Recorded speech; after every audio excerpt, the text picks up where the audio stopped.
All right, now then, where are we? Oh, we're at the angel of the Lord at Judges. All from a simple question, which could have been solved by somebody answering it just firmly in the first place. Which theology is represented by the angel of the Lord? The Moshite.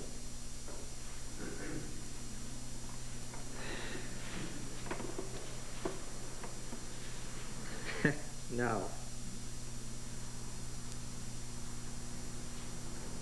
it's a big story, the Bible, isn't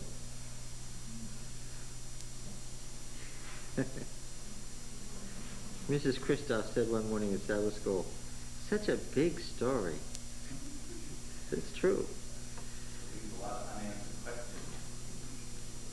Yeah, well, we're reconstructing. We're reconstructing 35 centuries later. Isn't it surprising how much we do know? The fundamentalist view at least a lot of questions. Yeah. Now the angel of the Lord went up from Gilgal, where the sanctuary had been, to Bochim, this place meaning weeping ones, and he said, I brought you up from Egypt, and I brought you into the land which I swore to give to your fathers. I said, I will never break my covenant with you, and you shall make no covenant with the inhabitants of this land. You shall break down their altars, but you have not obeyed my command. Look, this is the first I hear of what? Yeah, reason. I didn't hear about any of this. Oh, now what question comes to my mind? Why did Joshua know this? When did all this happen? Yeah. How did this happen? I thought things were going fine. But you have not obeyed my command. What is this you have done? He said. And reading it after the fact, I'm saying, yeah, what is this that they've done? Which is down in verse 7, it talks about how faithful they were. Well, so now I say, I will not drive them out before you, but they shall become adversaries to you, and their gods shall become a snare to you. When the angel of the Lord spoke these words to all the people, just what the angel of the Lord said, I'm not going to go up among you in Exodus, and the people wept. When the angel of the Lord spoke these words to all the people of Israel, the people lifted up their voices and wept. And the name of that place was called Weeping Ones, and they sacrificed there to the Lord. Now the question is, when did all this happen? How did they get here? Right? See? Now, the question to be answered is, how did this happen? When did this happen? I didn't hear about any of this. Now he's going to answer it. When Joshua dismissed the people of Israel. Now does it make sense?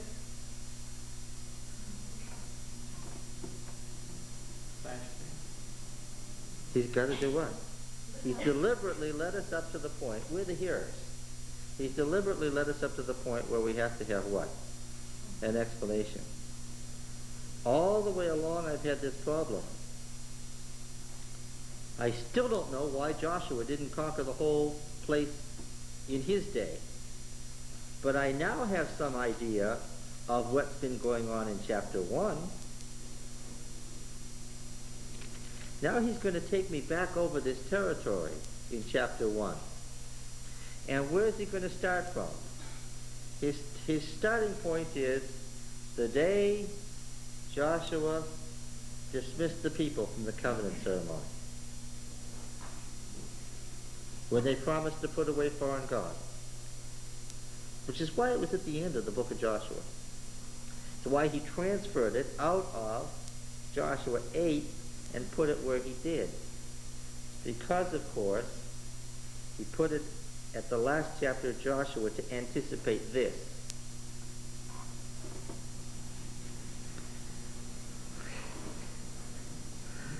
So how's he doing? When Joshua dismissed the people of Israel had gone each to his inheritance to take possession of the land. I have to put it in past perfect to make it make sense, which the Hebrew allows me to do. And the people had served the Lord all the days of Joshua and all the days of the elders who outlived Joshua, who had seen all the great work which the Lord had done for Israel. And Joshua, the son of Nun, the servant of the Lord, remember that's a technical term in the prophetic movement, died at the age of 110 years, and they buried him within the boundaries of his inheritance at Timnath-Heres in the hill country of Ephraim, north of the mountain of Gaash. And all that generation also were gathered to their fathers. And there arose another generation after them who did not know the Lord or the work which he had done for Israel. Now I'm getting the background to chapter 1. Now, when I read in verse 11, the people of Israel did what was evil in the sight of the Lord, what time period am I reading? I'm reading the time period of chapter 1. And what started to happen there? They couldn't conquer, yes. At that time, the old generation was dying out. Mm-hmm. Yes. People of Israel did what was evil in the sight of the Lord and enslaved themselves to Baal. They forsook Yahweh, the God of their fathers, who had brought them out of the land of Egypt, and they went after other gods from among the gods of the peoples who were round about them. They bowed down to them, they did obeisance to them, and they provoked Yahweh to anger. They forsook Yahweh and they deserted Yahweh and enslaved to the Baals and the Ashtaroth.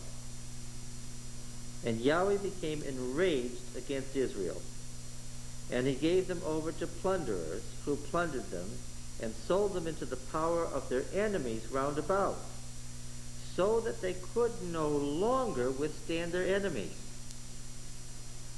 Whenever they marched out, the hand of Yahweh was against them for evil, as Yahweh had warned, and as he had sworn to them, and they were in dire straits. Then Yahweh raised up judges who saved them out of the power of those who plundered them. And yet they did not listen to their judges, for they played the harlot after other gods and bowed down to them, and soon turned aside from the way in which their fathers had walked, who had obeyed the commandments of Yahweh, but they did not do so. Whenever Yahweh raised up judges for them, Yahweh was with that judge, and he saved them from the hand of their enemies all the days of the judge. For Yahweh was deeply moved by their groaning because of those who afflicted and oppressed them. This is like in Egypt, see, it's a quotation from Exodus. But whenever that judge died, they turned back and behaved worse than their fathers, going after other gods, serving them and bowing down to them. They did not drop any of the practices of their stubborn ways. So Yahweh was enraged against Israel. And he said, because this people have transgressed my covenant, which I commanded to their fathers, and have not obeyed my voice, I will not henceforth drive out before them any of the nations that Joshua left when he died. See, as he's writing, does he know that Joshua has died? Yes, he has picked that as the starting point for explaining how things got to where they were. That by them I may test Israel, whether they will take care to walk in the way of Yahweh as their fathers did or not. Now I know what was going on in chapter 1. I have a straightforward political account in chapter 1, and in chapter 2 I have what? A theological explanation of chapter 1. I still have one question. Since it's very clear that he's praising the generation of Joshua, why didn't Joshua conquer the whole land. Wasn't there some other place that said the land was too big for them and the beasts would... Verse 22. That by them I may test Israel, whether they will take care to walk in the way of Yahweh as their fathers did or not. So Yahweh left those nations, not driving them out at once. And he did not give them into the power of Joshua. So, saying that God, anticipating what was going to happen, deliberately, with foreknowledge, and with full intention, never allowed Joshua to conquer the whole land. So the later generations could be tested. So that the later generations could be tested. And just as I needed to know how Joshua was going to interpret Deuteronomy, to know what Deuteronomy was saying, how it was going to come about, when I finish Joshua, what do I need? I have unanswered questions that what? I must read Judges to find out. He's going to carry us along with this.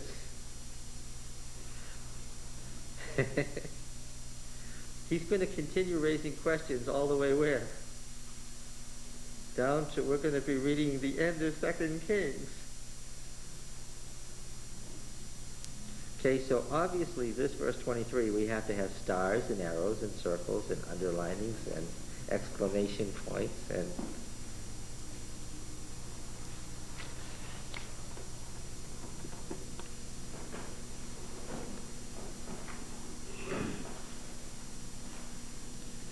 now these are the nations which Yahweh left to test Israel by them.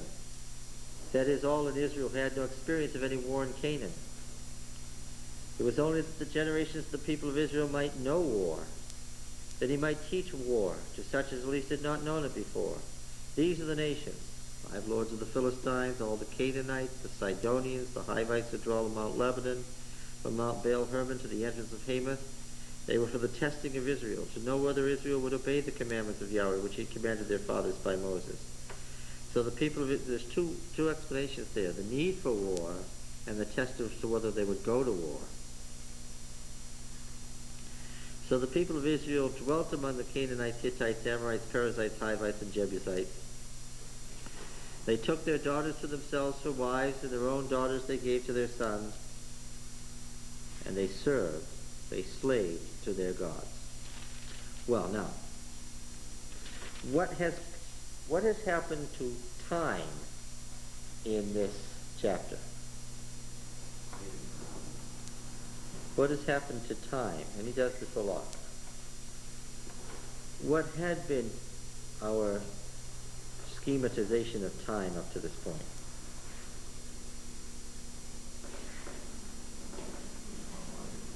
It's chronological. When you start reading Deuteronomy, what do you have? You have linear time. But when you get to Judges 2, what happens? Circular. Time becomes cyclic. Yeah. Israel is now doomed to what? To go around and around and around. And what's happening? Progress is not being made now. Yes. Well, they're not standing still. They're what? They're going in a circle. Time has become cyclic.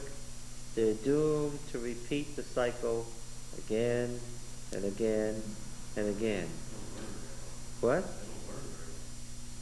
Well, they don't want to learn. Because what? They're choosing to slave to the Baals and the Ashtaroth. Okay.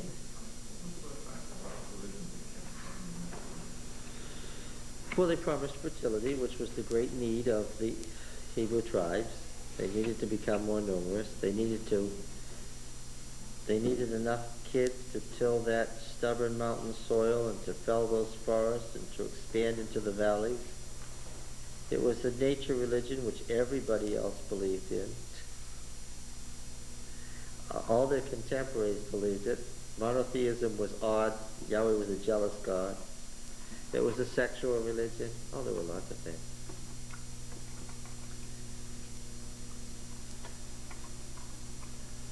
All right. There's a lot going on in Judges 1 and 2.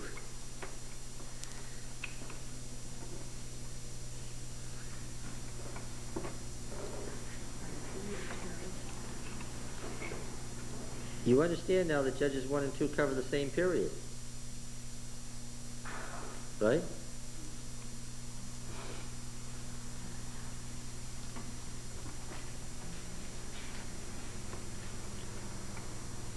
The purpose of Joshua dismissing the people was for them to go take possession of the land. That's what they didn't do. What they couldn't do. All right? In Judges 3:2, it almost sounds like God wanted to make sure that they never forgot how to make war, that was one of the purposes of Again, in the prophetic movement, holy war was one of the essential elements of religion. And the prophets never gave it up. Right? In the Middle East, it's never given it up.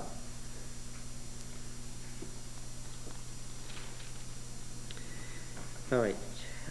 Now, all of that was general. When we came to verse 7, we're getting into a specific, the beginning of the first cycle. So he has set the stage for explaining what's going on in what he's about to explain all the way through the end of chapter 16. All right? So if we read through now, we're going to read part of these cycles all the way down.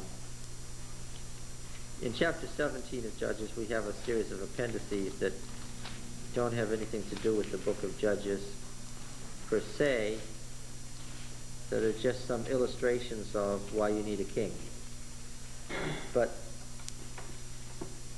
now we're into the first judge. The people of Israel did what was evil in the sight of Yahweh, forgetting Yahweh their God and serving the Baals and the Ashtaroth. Therefore the anger of Yahweh was kindled against Israel, and he sold them into the hand of Cushan-Rishathaim, king of Mesopotamia. And the people of Israel served Cushan-Rishathaim 8 years. But when the people of Israel cried, well, it merely means that he's the king of both sides of the river. He's the head guy of both sides of either side of the river in the land of Cush. That's all it means. When the people of Israel cried to Yahweh, Yahweh raised up a deliverer for the people of Israel, who delivered them, Othniel, son of Kenaz, Caleb's younger brother. The Spirit of Yahweh came upon him. Notice the phrase, the Spirit of Yahweh came upon him. This is going to be one of the hallmarks of prophecy, right? What's a prophet? No. That's a backwards way of saying it. Someone whom the Spirit of Yahweh has would be the correct way of saying it. The word Navi is the passive of the Hebrew word to enter. So since it's the passive, what would it be? One who has been entered. Yeah. And that's the actual word that we translate prophet.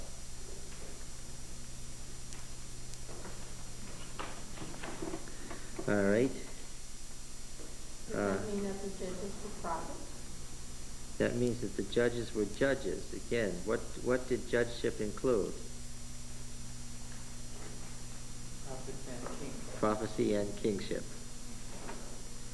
Yeah.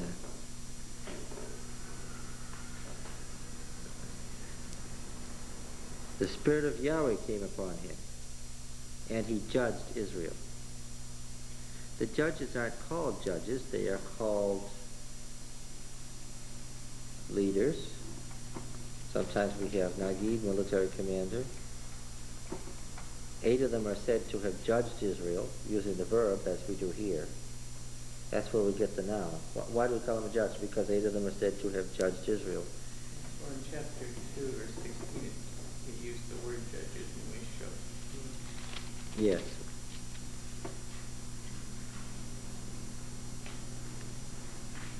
They didn't listen to their judges. Yes. There is exactly this title in Akkadian, Shepitum, and it means exactly the same thing. A military official, a commander, a national leader. A Shepitum is, in other words, when they used this term, judges, and he judged Israel, it was a recognized term for a national leader who was leader by virtue of representing the gods. Okay, there's even a similar term among the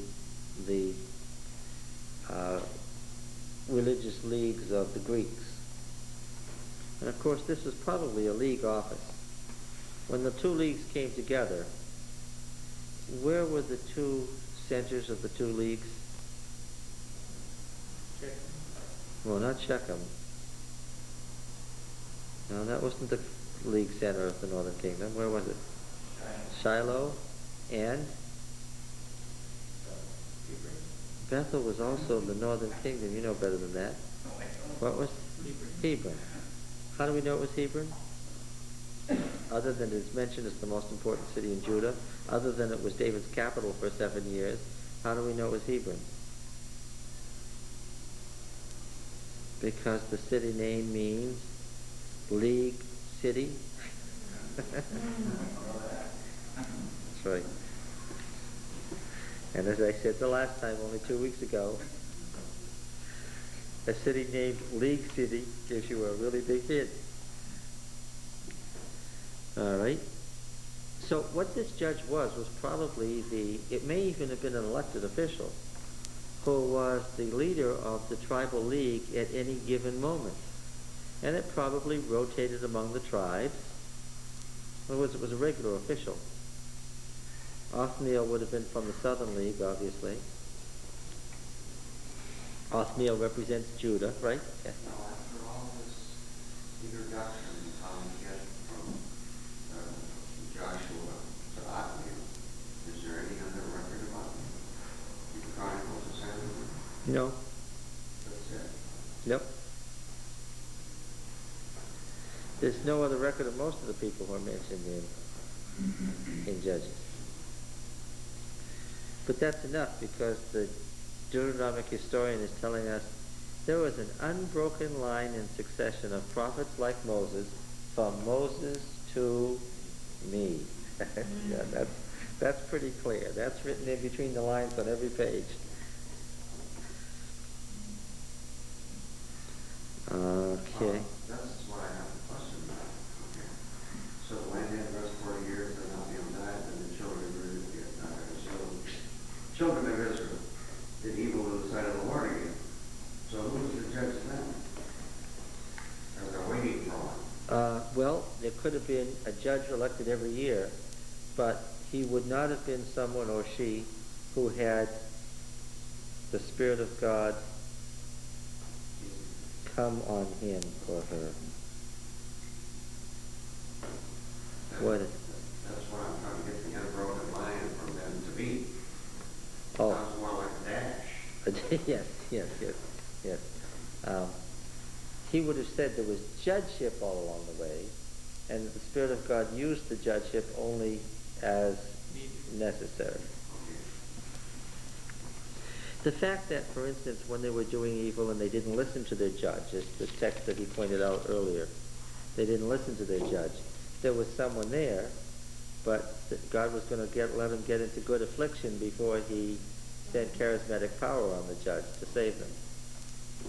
When Jeremiah, after doing this, went into one of these big ceremonies, started to read this, where were the line of Aaron? Were they standing around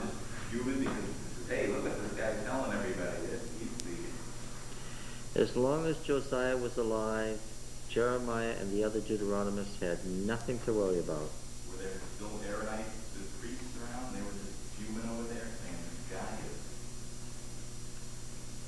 But they weren't able to do anything with it there. Because the king said, this is what we're going to do. But then the king was killed suddenly, and where did Jeremiah find himself without much time in between? Found himself down at the bottom of the sewage pit. And then the Aaronite guys were up there saying, so much for this book. Yes. One of the great things about it is the Deuteronomic history. See, Jeremiah certainly wasn't the only Deuteronomist. The Deuteronomic history survived. It went to Egypt with them. Right? It apparently also went to Babylon, if we're to believe the book of Daniel. We'll get through with the Deuteronomic history. The book of Daniel will make perfect sense. And all those questions that were raised about it will just evaporate like the mist. Here we go again. Is there a possible Aaronite priesthood book explaining it the other direction? Yep, it's called Leviticus. Okay. That's the only one. And Numbers. Exodus, Leviticus, and Numbers are Aaronite, with the exception of Exodus 32 and 33, so we've seen, which is a pretty big exception. Which also explains this question that so many of you have had for so long, and you knew people will recognize it. 15 seconds after Moses makes the golden calf and gets slapped around badly by Moses, he becomes what? Did I say Moses? I mean Aaron. Yeah. Just momentarily after Aaron is described as having made the golden calf and being very bad indeed, what's the next thing that happens? He becomes the high priest. So, wow, that was fast. That was a fast rehabilitation. When you recognize the stories are from different sources, and that once upon a time there was a book of Exodus that didn't have these 2 chapters where they are now, it makes a lot more sense. Yeah. All those questions that fundamentalists have that you don't have if you know the background. Now, let's see. So was Moses considered a high priest also? Oh, absolutely.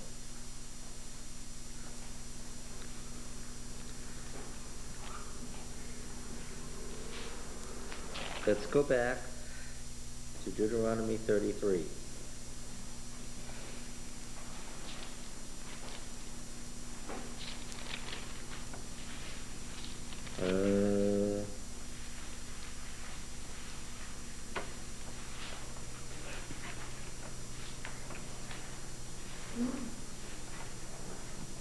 This is the original story now, as it was originally told. We're interested in verse 8. And of Levi he said, give to Levi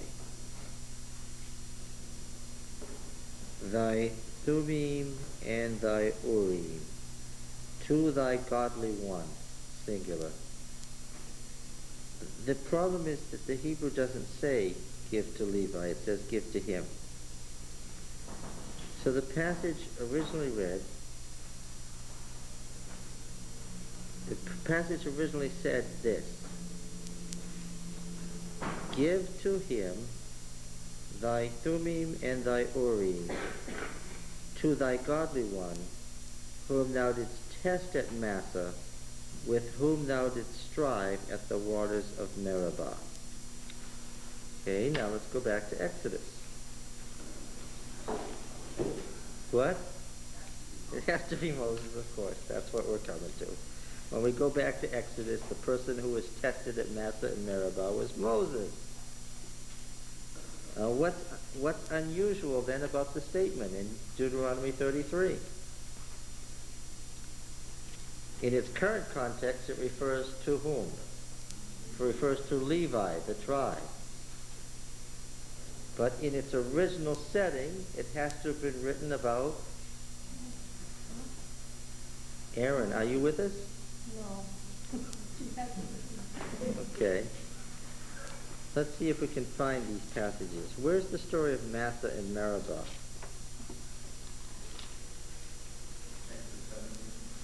I think so. How did we get there so... What? Verse 7.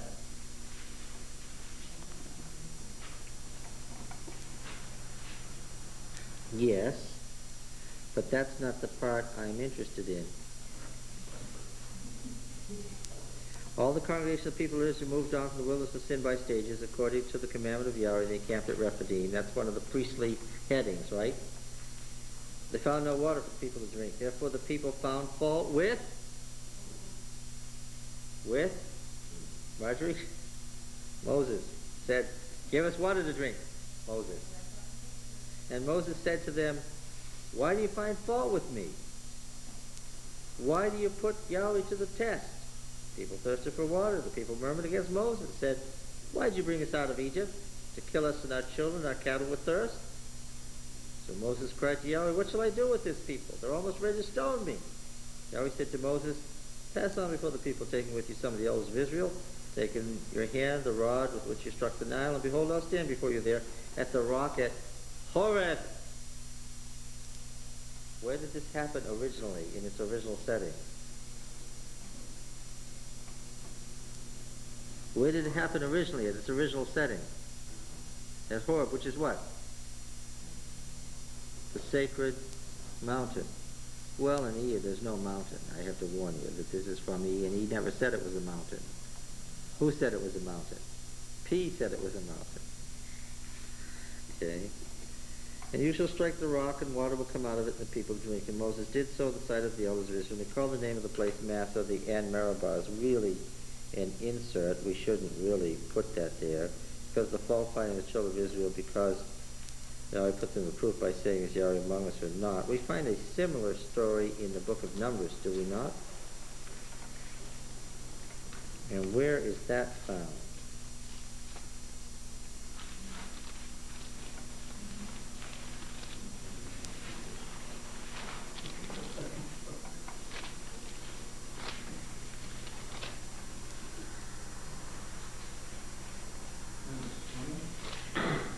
I think so, yes.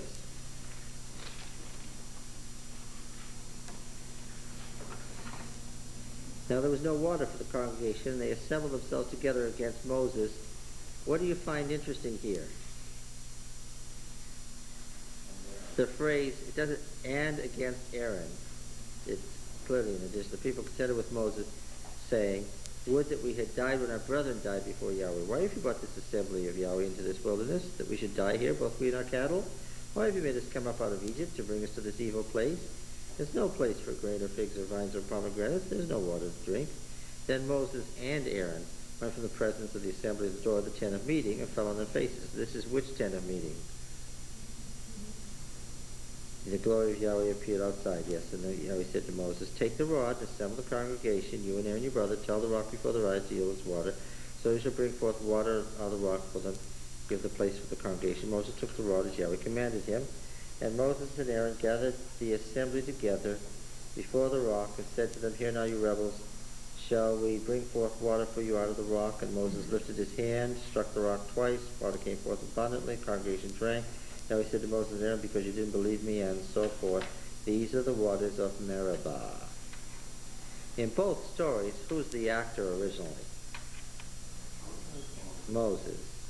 Yes. So Sharon, what's the answer to your question, was Moses considered a high priest? Who had the Urim and the Thummim in Deuteronomy 33? Moses did. All right.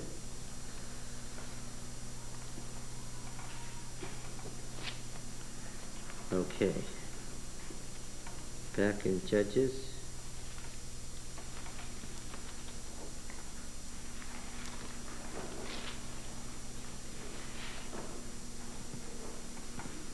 Well, okay. Othniel, the son of Kenaz, Caleb's younger brother. The Spirit of Yahweh came on him. He judged Israel. He went out to war. Leadership in the holy war is one of the functions of judgeship. And it's going to be one of the functions of prophecy. The king's going to be a leader in the holy war, and so is the prophet. And when Samuel's compromise comes in and we divide these two offices, is there going to be any problem with that? That's a setup for what? The king and the prophet are going to end up doing what? In conflict, absolutely. And Yahweh gave Cush and Rishathaim into the king of Mesopotamia into his hand. He prevailed over Cush and Rishathaim. The land had rest 40 years. And so this is a little bit of the rest that God had promised. But what had God promised? A complete rest. And they didn't have it. Then Othniel the son of Kenaz died. All right. Comments? Well, in absolutely no time at all, we did 2 chapters.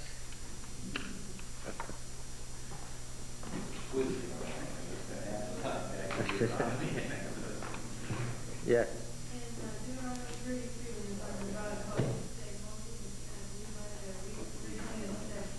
Said he. Give to him, right. When was it changed? So Deuteronomy was originally added as being Moses, not Levi. No, it just said him, but I'm saying in its original context it meant Moses. It still says in Hebrew, give to him. The Septuagint, the Greek translation in the 3rd century BC, when they were translating, a lot of times when they were translating, they were interpreting as they went along. They wrote in Greek, give to Levi. So this picture back here on the wall, that's an Aaronite?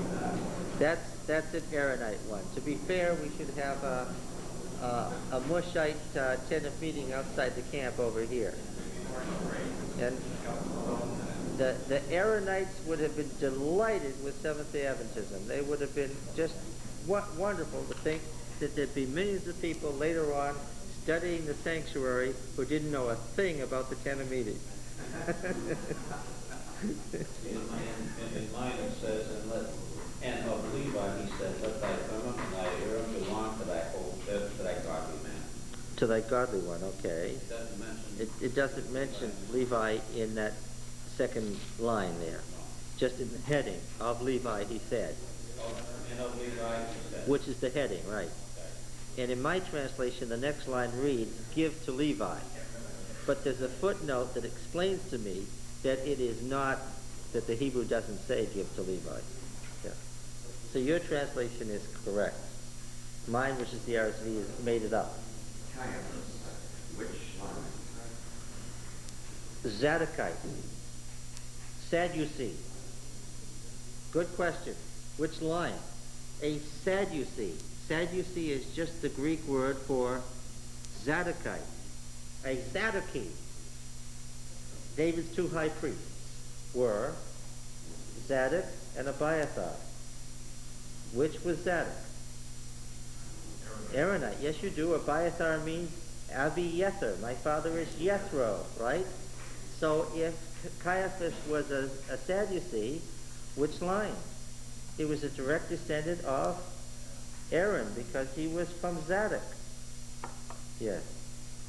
The other priestly family that was on the outs at the time was John the Baptist. Okay? Prophetic movement, Elijah, the camel's hair. Yeah. The 2 priesthoods. They were still fighting with each other in Jesus' day. That's what the Essenes and Sadducees were all about. These 2 folks were still fighting with each other, and the Mushites were still out in the desert away from the people. But they seemed always to have a prophetic movement. They seemed always to be the ones that were filled with the Spirit. Well, yes. Where would you have the prophet? In the center of the city or out in the... Yeah. All right. Okay. Thank you. See you.